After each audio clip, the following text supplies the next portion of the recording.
And I'm going to start sharing my screen. All right. So, as I mentioned, to those who just came in, good afternoon. We are going to have a Q&A about online learning and teaching. So if there's anything as I'm speaking that pops into your mind that you would like some clarification on, feel free to stop and ask.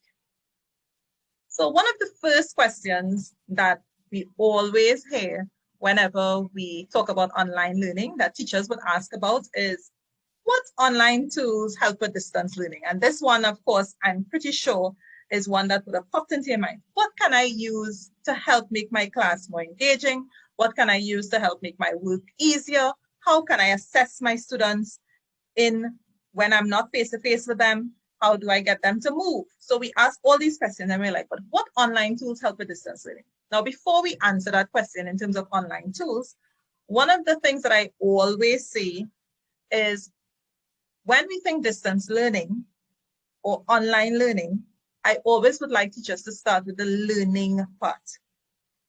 Sometimes we get so caught up in the online and the technology that we forget that we are teaching, and we always start with our pedagogy. So we know what content we want to teach, but then our focus should be on how we are teaching. And the last thing we should be asking is, what is the tool that's going to help me to teach this content? So don't start with the tools. Start with, okay, I know I'm going to teach this particular content, and then I want to know what is the best form to deliver that content? That's your pedagogy. How are you going to teach it? How am I going to get my students to engage with that information? How am I going to check for understanding? And those are questions that should be in the forefront of your mind, even when you are in the physical room. So the difference with online learning now is that we have to figure out, how do we do all of that we are normally doing in a physical setting? How do we now do that in an online setting? And in terms of online tools, it depends on where you are at. Some teachers, you go and you Google and you will find there are a million tools. And then some of you start feeling overwhelmed with these tools. My advice is always to start small. So what do you want to achieve? If you ask yourself, what is the objective? Then you will discover which tools you actually need to use. So let me give an example. If I am going to teach an online class, I need to be able to interact with my students. We know that there's Zoom, there's Microsoft Teams, and there's Google Meet. And there are others, there's Blue Button, etc. What do we have to consider in terms of which one are we going to use? We have to consider, how long is my class? Which one gives me that time? Which one gives me the numbers? So you would start to think about the tool in terms of your needs. And if you start with your needs, then the online tools become much easier. So let's take another one. If I need to hear my students, there's an oral component to my subject area. I need to hear them reading. I need to hear them speaking. What do I need? I then need to find a tool which is easily accessible for my students. It is easy for me to access it as the teacher, and the learning curve is very low for both of us. And so if we always start with our needs, then looking for the online tool becomes much simpler. Now, what I have done, I have found already a list of tools and their descriptions, and some of you may already have it because I would have posted this earlier on my page. It literally is a list of tools and what they are used for. And so in terms of online tools, the thing that I want to leave you with is, always start with, what do I need? What is my objective? And then look for the tool. And you can think about it in terms of, for example, if I have a nail and I want to get that nail into that piece of wood, what am I going to use? What is the tool that's going to help me get there? I'm not just going to pick up a screwdriver because it's pretty. I'm not just going to pick up a broom. I'm going to pick up a hammer because the hammer is the thing that's going to get that nail into the wood most efficient. Right? So I'm going to pause real fast. Any questions about the online tools? And I'm going to share that document with those of you who don't have it so that you can actually see it. It literally is a very long document. And the other thing I want to tell you in terms of online tools is, don't get overwhelmed. Pick one or two and master those first. based on your needs and the needs of your students. Teaching online does not mean that you're using 10, 12, 20 tools. It means you're using whichever tools you are using efficiently. And that's where the success lies. So any questions on that, or we can move on, right? As I said, if you have questions, feel free. Today is a question and answer segment. So you can jump in if you want clarification on anything, and I will share that document with you at the end of the session.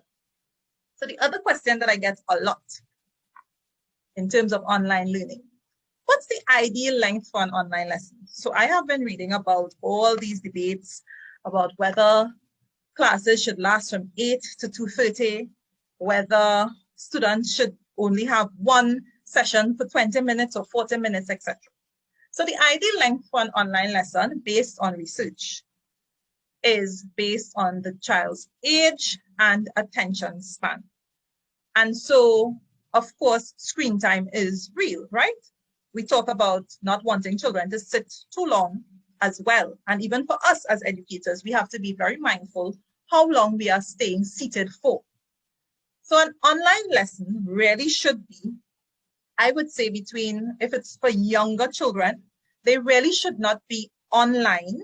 And when I say online, I mean looking at the screen, because you can be online and not looking at the screen for more than 20 to 30 minutes, especially for very young children. So what you would want to incorporate in an online lesson for a very young child, maybe they're spending about 20 minutes on the screen, so maybe looking at what you're doing, etc.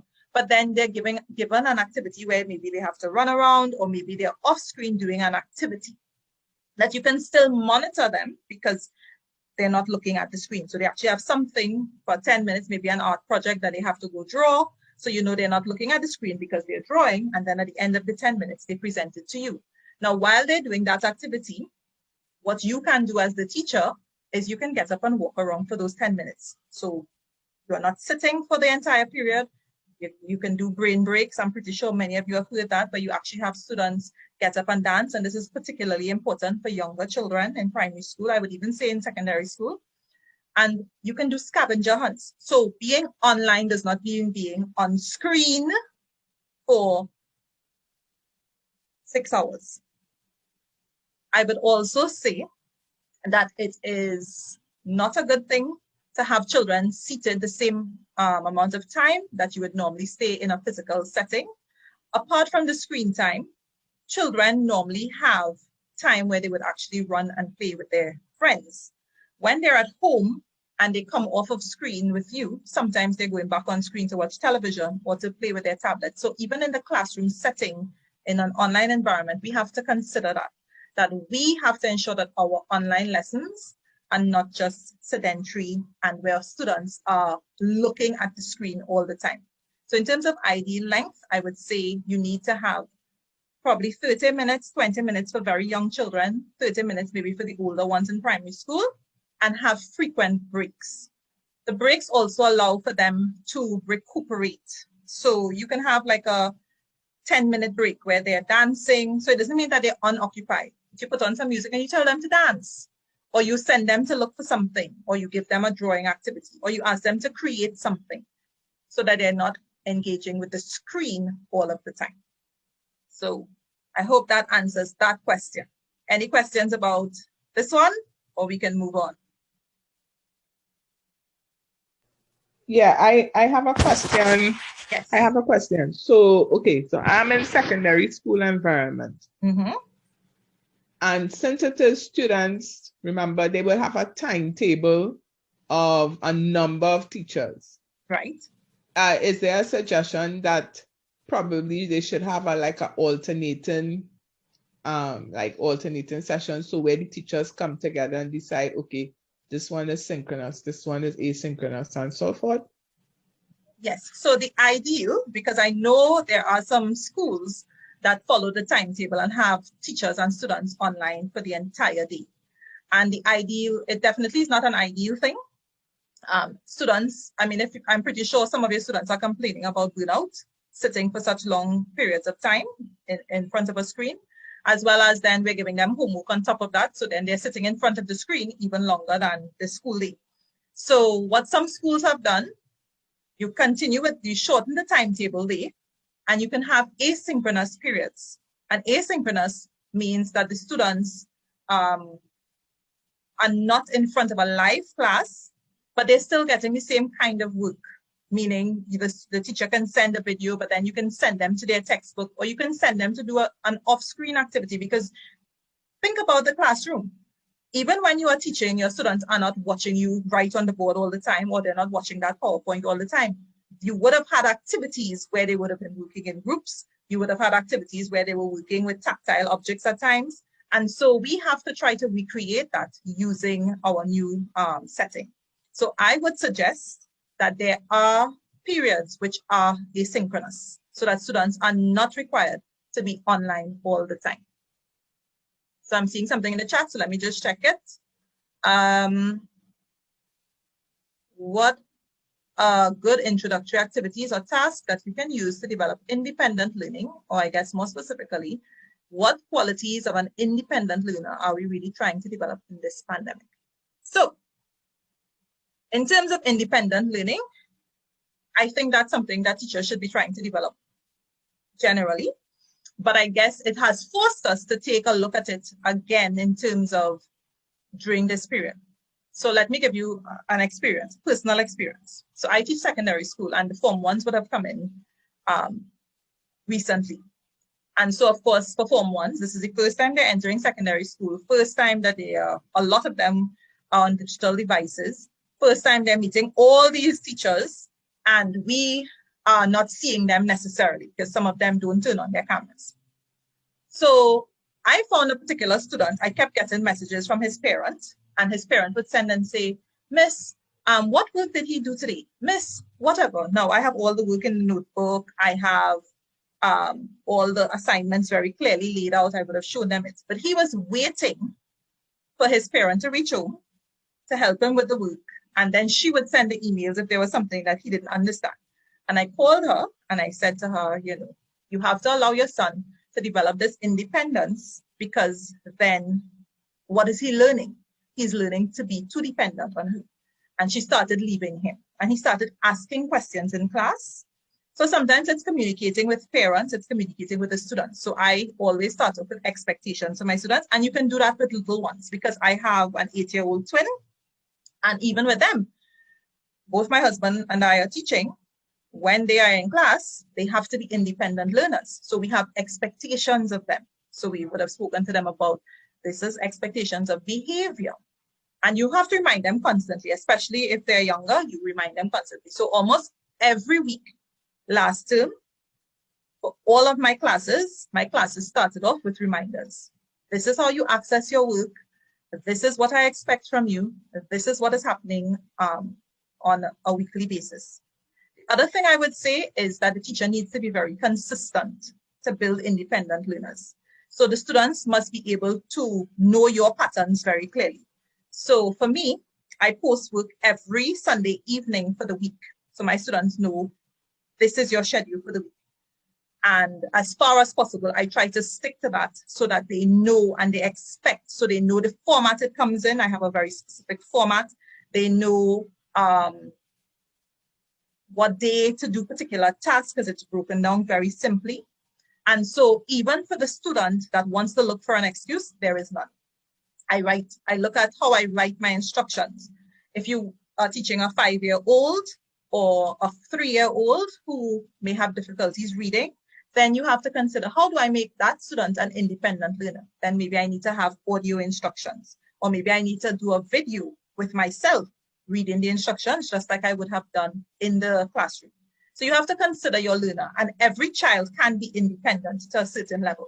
So you can't have 3-year-olds who are independent, because we know they can go and find videos on YouTube before they can read. So it has nothing to do with reading. It has to do with, oh, I see the YouTube symbol, and from 2-3 years old, I know that that's YouTube. So it's a consistency. So my classroom has to be the same. I know that when Miss puts a triangle, a yellow triangle, and I'm talking about a 3-year-old, a yellow triangle means XYZ. If I put a blue square, and they begin to make associations. And of course, if you do that for a 3-year-old, you ramp it up. And you do that for a 12-year-old, 15-year-old, 17, 18, etc. I hope that answered your question. Yeah. Yes? Great. So, next question, and go ahead and stop me. Yeah, I'll tell you. So our next question, this one, I know this one is a big one, right? I've never taught online and feel overwhelmed. Where can I get some help? I think one of the biggest lessons that teachers should have learned, I hope, is that we need to stop thinking that we are alone in our classroom. I know teaching can have that false sense of it's an independent thing. I have my classroom, and so therefore sometimes I don't depend on others. But I hope during this pandemic, the one thing we understood is the need to be part of a professional learning community, the need to share information, the need to ask questions. I don't know how to do it. And guess what? That's okay. And I will put in a little plug. Come and check us on 21st Century Educators. We share lots of information there as well. And there are many other sites. I know some people, the online thing is very difficult for them to be in many different sites, and sometimes you get overwhelmed. But chat with somebody in terms of, okay, I don't know how to do this.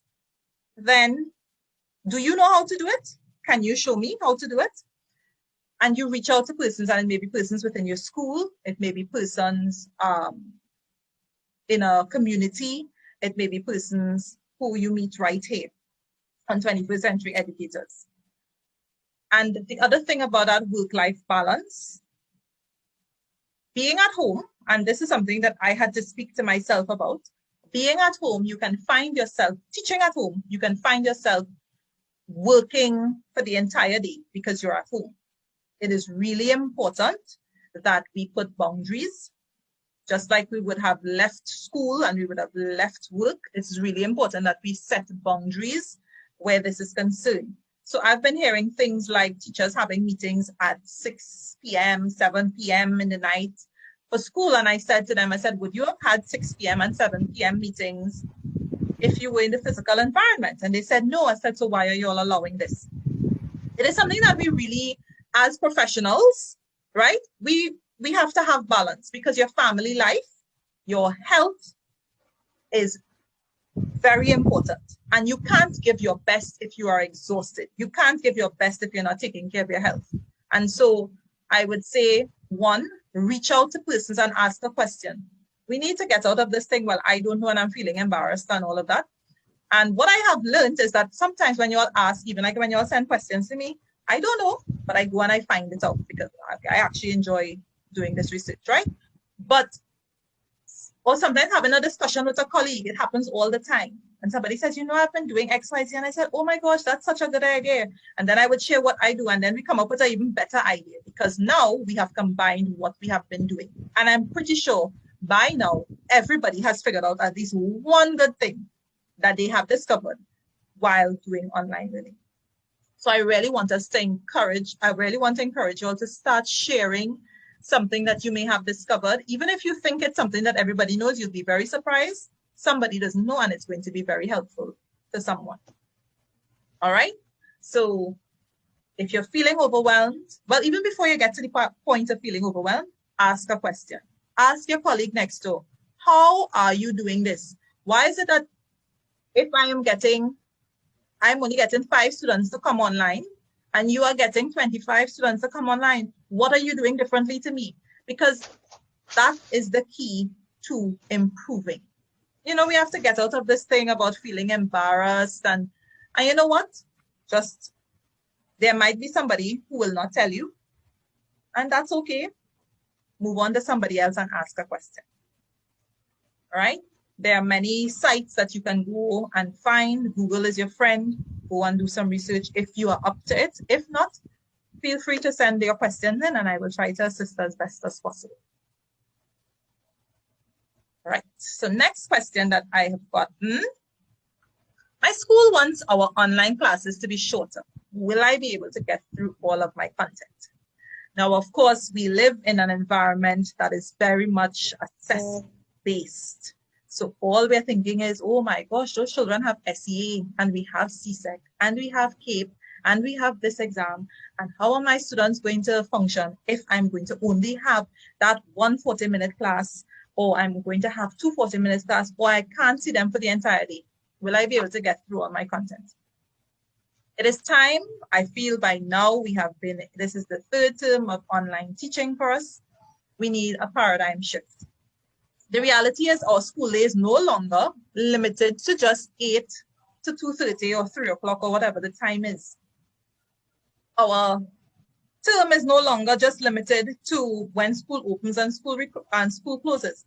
Now that we have actually discovered, that there are platforms where we can post work and so on, if you get your students understanding how online learning works, if you set it up in a way which is manageable for them, you will recognize that you can actually teach more work using an online platform than when you were face-to-face. And I am not saying this because I have experienced it. With my current Form 5 students, this is the first time that I have done some topics this term. I got more work done with them than I would have done in a physical environment. And here's why. I started off the process very slowly in March because I wanted them to understand that online learning wasn't too bad. So I gave them very small amounts of work because what I wanted to achieve, my objective then, was to get them accustomed to online learning. So I broke down the work in very small pieces, and that's a very important thing for online learning. And it was manageable. So they all felt, yes, I got through week 1. Yes, I got through week 2, week 3. And what I did, my classes never stopped. So I didn't come online all the time with them like during the actual holidays, but I continued posting work and they were doing the work because it was manageable pieces. Their work, they also didn't stop at 2:30. Now, I did not give students work and say finish by 5 o'clock in the afternoon. I gave them work for the week, which was manageable, but I gave them like a 2-week period in which you could give it in because I understood, and we need to understand that students have different settings at home. We have some students who have to take care of their siblings. So if you give them a longer time period in which they hand in their work, guess what? They do hand it in, as opposed to, you have to hand in this piece by tomorrow. But Miss or Sir, I have my baby brother to see about. And that's a reality. Yeah? I've had students actually tell me in class, Miss, I have to go help my baby brother. I have to help my younger brother with his primary school classes, log on and all of that. You could excuse me for a second. And I say, sure. And I'm glad he was able to tell me that and not feel like he would get buffed. So I was aware that at times he had to leave where he was and he had to go. So I'm aware of that student in the back of my mind. And I would tell him, I said, if you have to leave, just let me know so I wouldn't call your name. And he would message me and say, Miss, I'm going, I'll be back. And he would come back and he would say, Miss, I'm back now. So we can get more work done in an online setting, but we need to set up our classes in a way that students feel is achievable, as opposed to posting a whole ton of work and telling them, get it done by tomorrow, because then they get frustrated. And if you think about this generation, and we know all about, we call them Generation Z, and we're heading into Generation Alpha, and this is the gaming generation, right? So we know they play a lot of games. One of the reasons that they like games is because it's leveled up. I don't know how many of you play games, but if you ever went and played a game, there's never a game with one level. It's levels because you get an achievement and you say, yes, I won level 1. So I try to go to level 2. Oh, I conquered level 2. So let me get to level 3. If you think about your class like that and you set it up in that way, you're going to see a big difference with your students, because now they would feel that they have achieved something and they're willing to go to the next level. Questions? No questions, comments? So I don't know if this is fantastic. Yeah, I didn't think about it that way. But that's a fantastic analogy. Thank you. You're welcome. Leanne, yes. One question. Sure. I was just pondering on well, you were talking about teacher burnout and communicating, with our colleagues and so on. Mm-hmm. How do we get students not to feel overwhelmed? Well, I guess one of your strategies would be that same leveling up, I don't know, Yes. like, okay, don't let them just see it as one and it's monotonous. So how do we not get them to feel overwhelmed? Because I know some of my students, they are indeed overwhelmed, just like how we are as teachers overwhelmed. So one of the strategies I use with that, I talk to my students a lot. There was a particular day I came on with my same Form 5s, and they were quieter than usual. And I said, well, what's happening, gentlemen? You all normally talk so much. And they started saying, Miss Rico, I had no French class that day. I just let them speak. And I listened to why they were overwhelmed. So some of them were saying they were getting, the work was too much in general. They didn't know how to manage their time. They were getting distracted. So we had a chat about time management. We had a chat about how do you sit at home? Because especially for our young people, they have been home since March. It is very difficult for children to be at home. Some of them have not been out with their friends. They have not been able to have conversations with their friends. So it's very difficult for young people that age. So we just had a chat and I listened to their reasons for being overwhelmed. And what they said, I took it, I took the feedback and I adjusted my lessons to suit. So for example, when I just started with the online teaching, some of the students said, Miss, it's difficult to find stuff. Now, of course, I would have gone through how to access the notebook and how to access everything. But for some students, it was just more cumbersome based on their devices. So I found a way that would help them. Now, it meant more work for me initially, because I would now have to post it several places for them to be able to see it. But what I realized is they were less frustrated, and that in turn made me less frustrated because now they had no excuse for their work because they no longer had issues finding it. So I would say one, encourage them to chat with you if they are feeling overwhelmed, because I know there are some students who are really suffering from anxiety during this period. If you have a guidance counselor, actually encourage them to reach out to the guidance counselor or teacher that they trust to have discussions with. The other thing I would suggest is that if you are getting a lot of feedback from students that they're overwhelmed, that it's something that you discuss with your principal and maybe a session needs to be held with the students to manage that. And sometimes, just have some fun with your students. Say, today is going to be a gaming day. Of course, you could game in your subject area, right? But you go and you just do games. So they feel like, oh, we're playing games, but in your mind, well, we're doing work.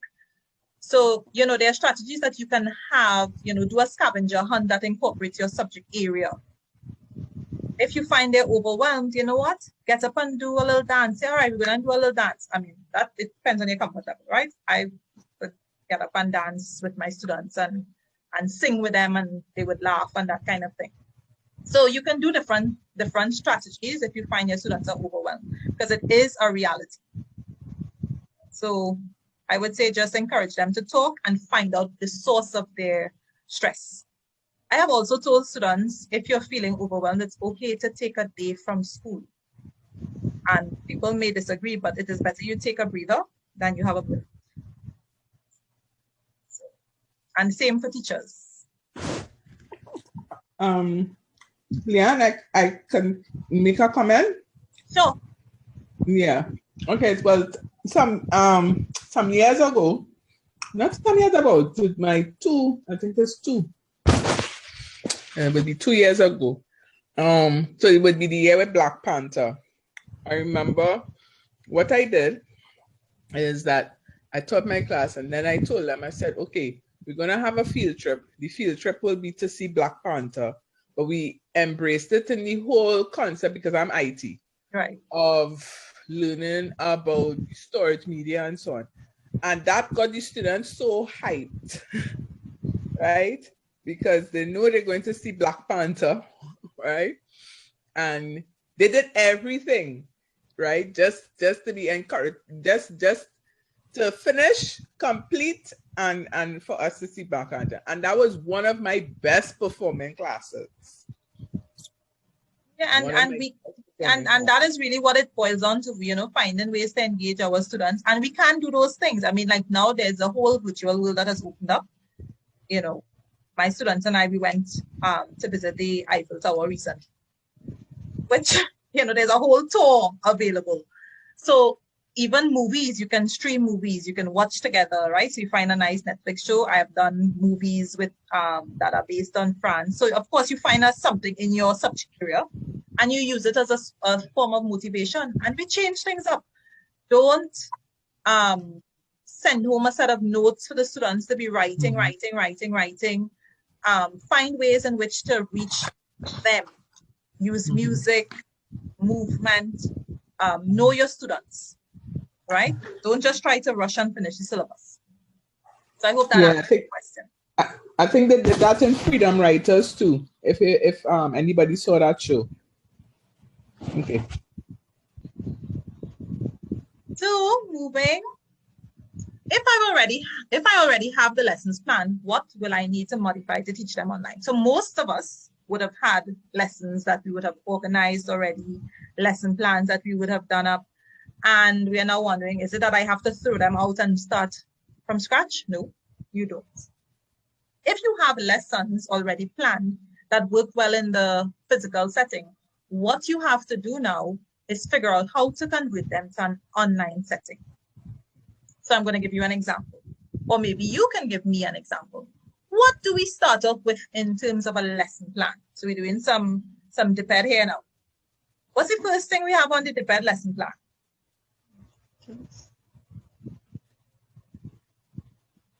Don't let me call names, and I know there are some of you who did DPED here. So what is the first thing we do? What's the first thing on your lesson plan? Set induction. Set induction, yeah. Set induction, right? So you have your set induction, and your set induction is supposed to frame your lesson. It's supposed to draw the students in.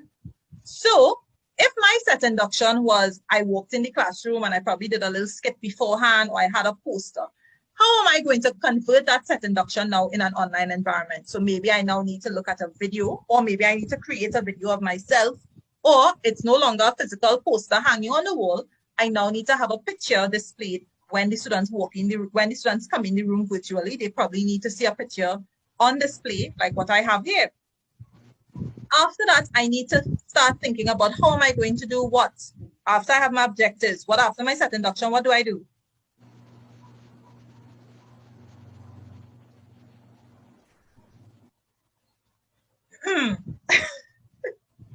So what do I do with after my set induction? I want to actually what? Deliver my content, not so?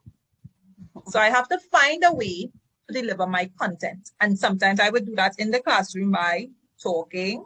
I may have had a video, I may have had a PowerPoint presentation. But what is the key? What do I do in my classroom when I've delivered content? What do I want to know?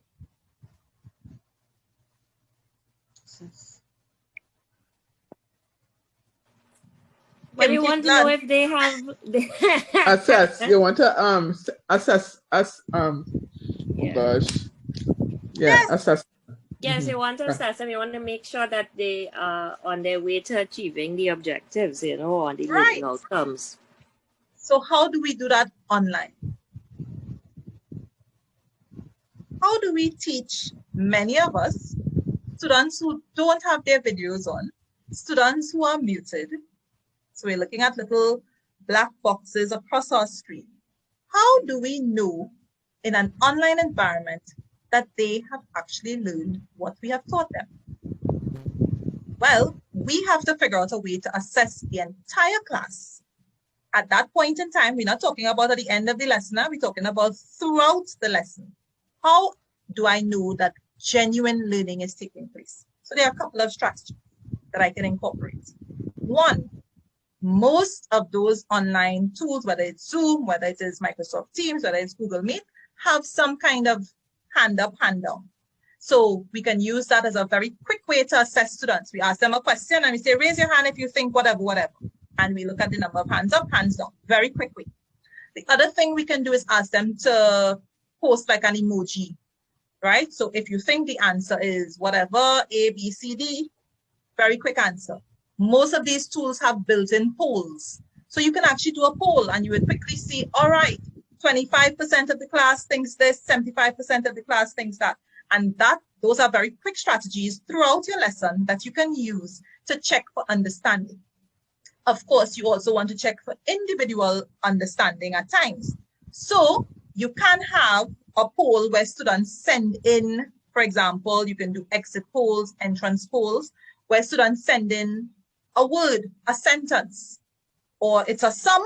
You ask them to work it out, and if they send you the answer so that you can check for understanding as you go. So you're checking all your students all at once. And the beauty of being online is that there are several digital tools that will allow you to do that very quickly. Things like quizzes, you have Quizalize, you have Nearpod that has that ability, you have GoFormative, right? You can even do Google Forms, you can do Microsoft Forms. All those things are very quick ways to test an entire class in terms of understanding. And guess what? You have proof after the fact that you can go back and look at how successful your lesson was.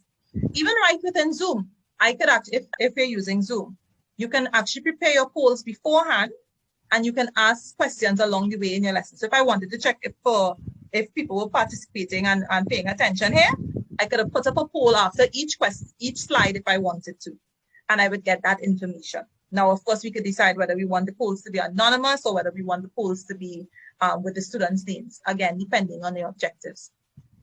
So yes, you can take the lessons that you have done already, and you can just modify them to teach online. But the key to teaching online is checking to see if all of your students understand. Another way is to have your role next to you and have questions along the way. And you actually, so what I do, I actually have my role for each class that I teach whenever I go online with them. And I actually call names and I put a little tick next to them. Now you must answer in my class. So if you don't have a microphone, that's fine. I allow you to answer by typing. But if you do not answer, when I call your name, I told them they are going to be placed absent. So not responding in my classroom is not an option. So you either respond by unmuting your microphone and talking, or you respond by actually typing in the chat. So they know that by now. So I call students randomly. Sometimes I would call the students who have their hands up. Sometimes I would call the students who don't put their hands up. And I actually put a note, I tick as I go, so that each week I ensure that every student is called, and that's not the same group of students that I'm calling all the time, especially the students who will want to answer. So my students know by now, make sure you're paying attention. And I'll give you a little joke, right? So I play games a lot in my class, and there was a particular student who, for the whole term, he kept chatting. He kept sending me messages via chat. So when he was playing the game, he unmuted his microphone because he was so excited, and part of the game was that they had to chat with each other. So I said, student, so your microphone is working?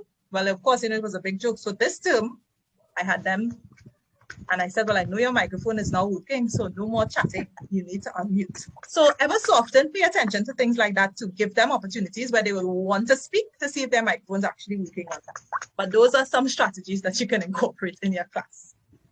Right, so let me check. I think I saw some questions in the chat. So let me see. So the question is, how can we encourage group work among students in a Google Meet session? So group work is something that you can do because they are collaborative tools. So remember that document that I told you I will get at the end of the session? All of that is on that document. So for example, you can use Google Sheets, you can use Google Docs, and you can put your students into groups and you can have them work on something. So breakout rooms. If I were to put my students in a breakout room, I can't necessarily monitor each breakout room. So how can I know if productive work is going on in those breakout rooms?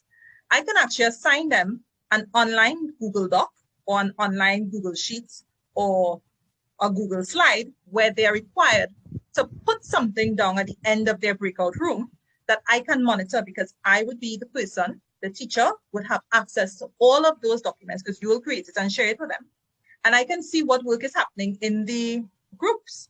Now, of course, like with any good group work, even in the physical environment, each student must have a specific task. Otherwise, then you can have one student doing all the work. So whenever you're thinking of group work, make sure your group exercise is clearly thought out, and you say, all right, student X, or you can allow them to pick whichever rule, right? But if you know you have 4 persons, then you must have 4 rules. So you'd have a leader, you'd have a scribe, you can have somebody who has to do the research, you can have the person who is a timekeeper. And of course, you can rotate those roles as you go. So you can use Google Docs for that. You can use Google Sheets, Google Slides. Padlet is another great one for collaborative work. Of course, Microsoft has the versions to Google Docs, right? So you can have online Word, you have online PowerPoint, that you can do the same thing where group work can take place. And the great thing about these collaborative tools is that you can actually, with students, is contributing. But if you're going to do it for the first time, do some research, please, right? And ensure that you understand how it operates, or check somebody who knows how to do it and ask a question, so that when you go to your students, you can actually go with correct information and not frustrated. So I hope that answered your question in terms of... Leanne, thank you. But I know about the breakout rooms on Zoom, but I wasn't aware that there are breakout rooms also in the Google Meet. Yes, there are breakout rooms in the Google Meet, but I do know that Google Meet stopped the... I know they're now charging again.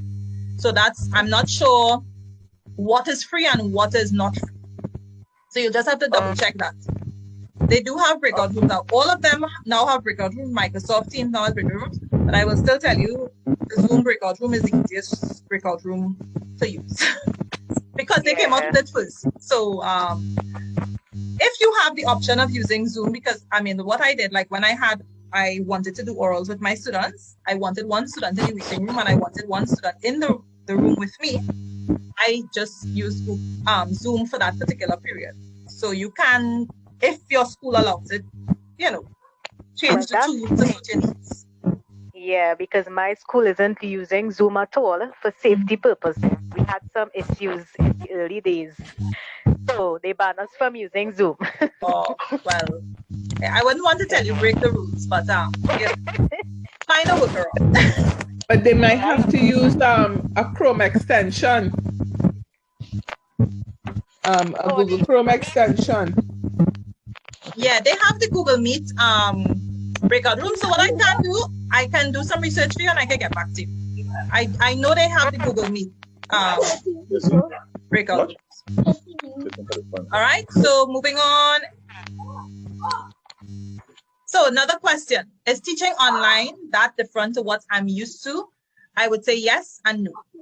The principles of learning remain the same and remain intact. The how though, the delivery would be different. So you still need to have your lesson plan with your objectives. You still need to have the ways you're going to assess your students. And you still need to check to see if your learning objective is being achieved. That does not change. Your content does not change. What changes is the how. So you need to break up your work into smaller pieces.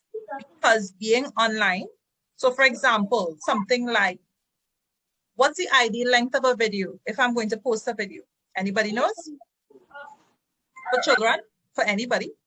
I try not to make it more than 2 to 5 minutes. That's right.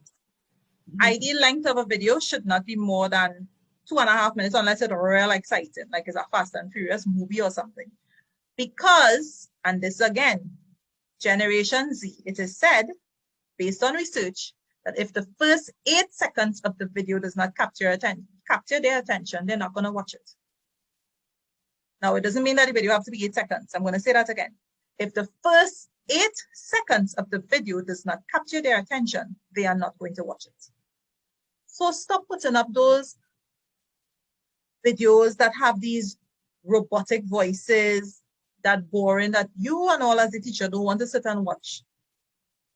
Don't put up those type of videos, please. There's a lot of material. It takes a little searching.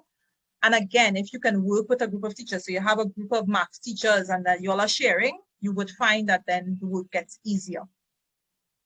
I would also say, if you're going to be using videos, don't just send videos and then expect that you would know that the children watched it. There are many, you can use something like Edpuzzle. Edpuzzle is great to check to see if students actually watch videos, where you can embed questions inside of the video itself, and you can actually check to see if students watched it, it gives you information like how long did the student spend on the video. It gives you information about what they understood from what they didn't understand. It tells you the date they accessed it. It tells you the date they actually did it. So, and again, all that is on that document that I'm going to give you all after. All right. So there are some elements that are the same in terms of online teaching, but there are elements that are different as well. And that's more the how we do it. And the other thing, your students are not seeing you. Where in your classroom where you normally would be very animated and probably moving around and walking around, all your students seeing is this. And in some cases, I know some teachers are not turning on their cameras. I know my students like to see a person. Although I'm not seeing them, they do want to see you, the teacher. So you also have to be mindful of they are seeing your face and therefore how you present yourself, meaning don't come online and looking like, oh God, I see you, right? You know, your background, make sure it's not distracting to them. Make sure, you know, you don't have too much noise as far as possible, where things that you can control, because they are no longer seeing you, the person walking around, and, you know, sometimes you would have given them a little pat on the back and things like that. So you have to try to transfer that energy through the screen and your voice. So you have to sound as happy as possible. You have to sound as excited as possible to see them, even when you're very tired. You know, try to remember that that is what is going to get them engaged. So I have one student who is clearly very happy that he is online. He sends me messages. Hello, miss. I hope you have a very good day today, every day. And I imagine that because he's a Form 1, I imagine that he would be the student that would have said, good morning, good afternoon, hello, every time he saw me on the corridor. So I just normally send and say, thank you, same to you.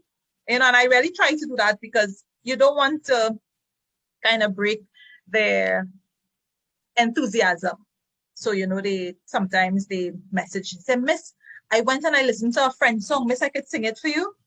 And you say, sure, and you smile, you know, and of course they try to sing it and it's probably all the incorrect pronunciation, but you say, good effort, you know, and you move on, right? So just something to bear in mind that you are no longer in the physical environment, but you still want to have that social interaction as far as possible. So something to bear in mind. And jokes. Use lots of jokes in your classroom. Of course, there are subject-related jokes and memes and stuff that you can use to help with that social interaction while you're teaching.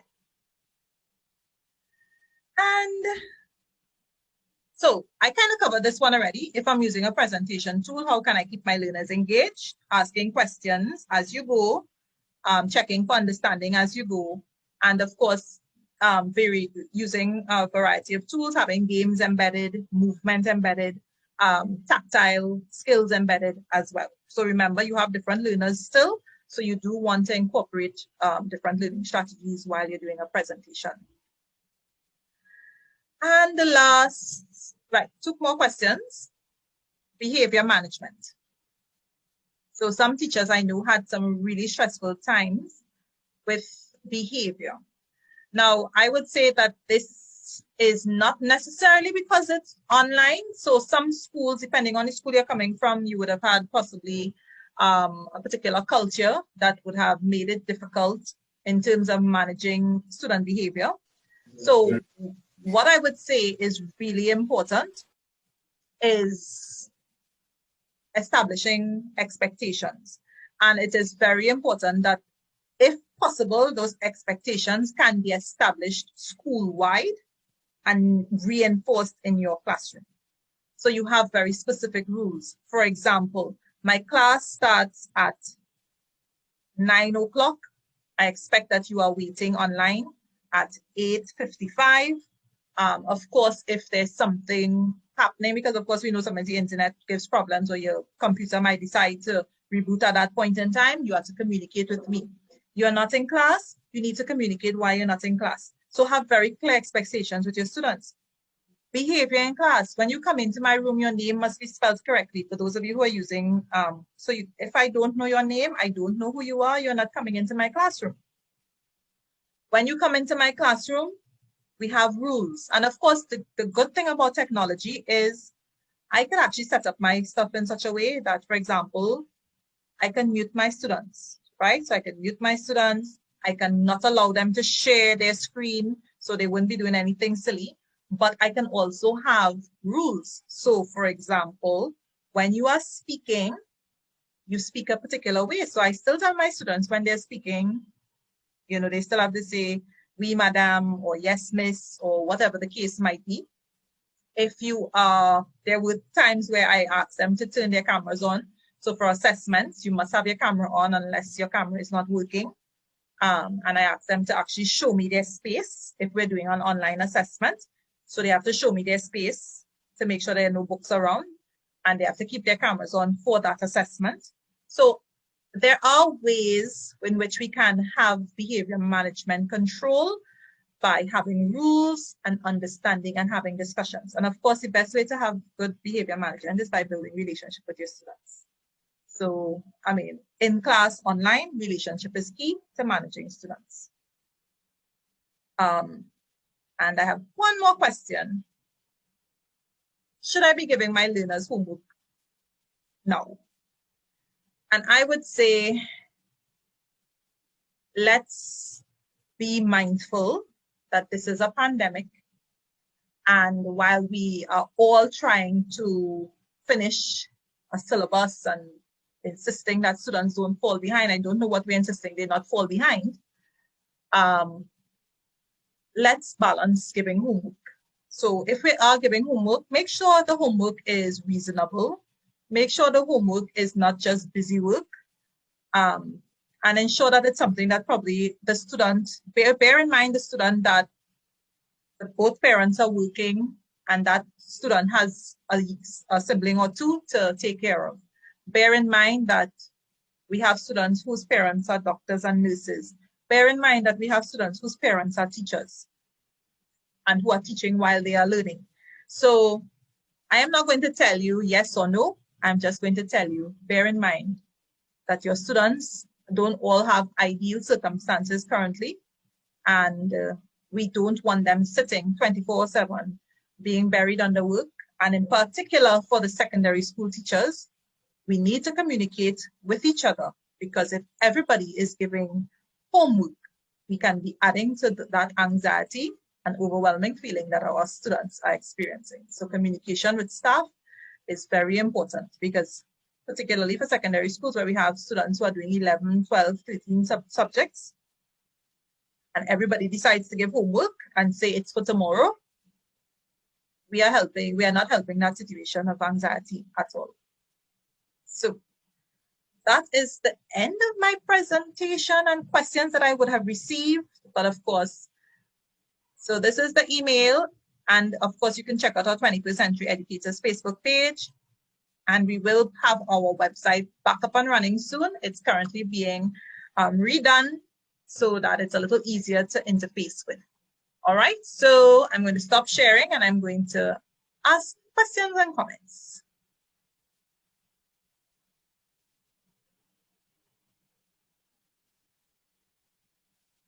Good evening.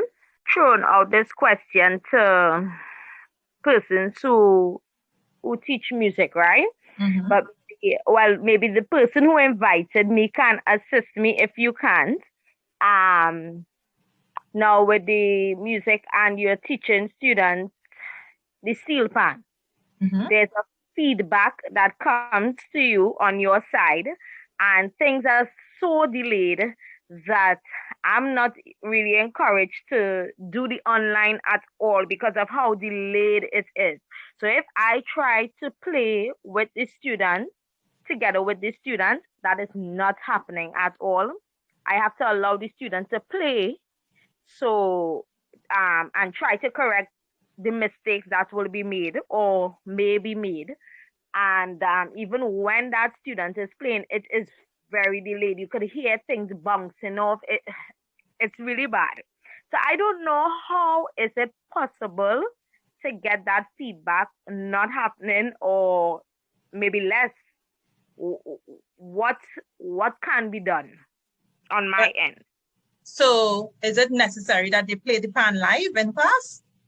Yes, because okay, so these are individual class sessions, and some of the class sessions will involve activities, but if they are to learn the instrument, because there's the literacy part to the instrument, and if they are to learn that, I wouldn't be able to always send like live worksheets or Right, send but yes.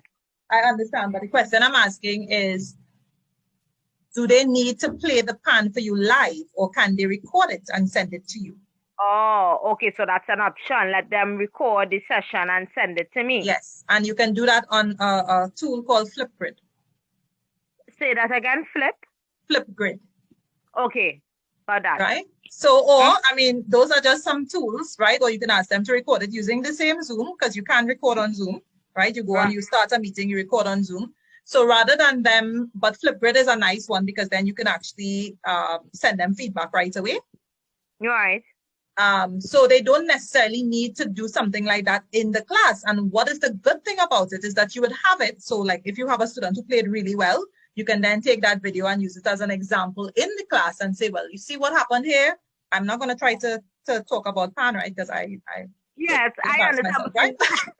I love what you're saying. It's okay. But I get it. Right? So sometimes, again, we need to adjust. What is the objective? My objective is that I need to be able to assess if they actually learn how to play the pan. But nobody said that that has to be done live. And with the online world, we can now convert that into, all right, so your homework now is to go on Flipgrid and play a piece for 2 minutes or whatever you have to do. You know, you give them the instructions and they record that and they send it to you. And then you can take your time and listen to it and replay it and say, oh, and I could give feedback. And the good thing with Flipgrid is you can give, you can actually send voice notes. You can send a voice message back as well as written. You could put stickers, so it's nice and fun. And the students can have some fun with it as well, because they can do different frames and some fun stuff with Flipgrid as well. And it's free. Thank you very much. Thank you. No problem. Vicky? Okay, I just wanted to suggest to her as well, because no, I don't teach music, but I do play the piano, and I have little ones who, you know, they are learning as well.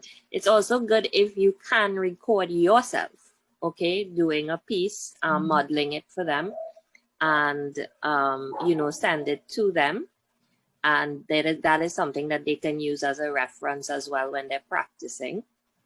Okay, so you can record yourself as well. And, you know, then it can also, when they send you their feedback, well, their version of it and so forth, you know, you actually could sit down with both recordings and compare and contrast and so forth. So it's a good idea as well to also record yourself. So they also have a resource to go back to. Am I playing it right? Is the timing right? Is it off? You know, so just a suggestion as well. Thank you for that. Thank you. And you know what? Guess what? You see all these resources that we're building up here? We have them for next year. So even if we go back in the physical environment, who says we can't now use all these wonderful resources that we have created and we have found, and we can now use them for next year? So even the online environment is providing that platform where you are now building your repository and you can use it for years to come. Questions, comments? Anybody else? Or we are good? I hope the session was useful in terms of answering some of your questions. So of course, I would like to get some feedback. Thank you. So I hope that it was, you know, useful, because I think for me, of course, I get these questions, like, you know, somebody would message me and say, how do you do this? How do you do that? And of course, this was a general session. It's not specific tools. I did post the link to the tools in the chat, so you can click on it and you should be able to access it. But I want us to start thinking about the fact that online learning, it is not the worst thing that could happen. I know I see a lot of teachers are saying, oh my gosh, we need to go back out to school and so on. And while I would admit that there are some things that may be hindered because we're not physical, I say we can be just as successful with this online learning. And I will tell you one thing that I have seen. The Form 1s came in because it is new. And I have found that they are the ones that have responded very well to this online learning. And I think it's because, you know what, they didn't know what secondary school was before. So for them, it's like, oh, this is what it is. And children are going to respond equally as well, depending on how it is set up. I always say school should be more fun than Netflix. School should be more fun than riding in the road. School should be more fun. That's my philosophy. So that's another thing. And that is whether you're teaching online or in the classroom. So make it teaching fun, right? And please continue to join us at 21st Century Educators. And you would see that we have lots of exciting things coming up. And the other thing that we want to remind us, take care of ourselves, please, right? Exercise, eating well, taking our breaks when needed, and making sure that we are doing what we are called to do. And that's being a good teacher, but that also means taking care of ourselves and our families. So that's it. I do hope, thank you very much for the feedback. And I look forward to seeing you all next time. Our next session is actually on Go Formative and assessment. So that's on coming up soon. So, see you all. Bye. Bye. Bye, everyone. Bye. Take care. Okay, bye. Bye, everybody. Bye.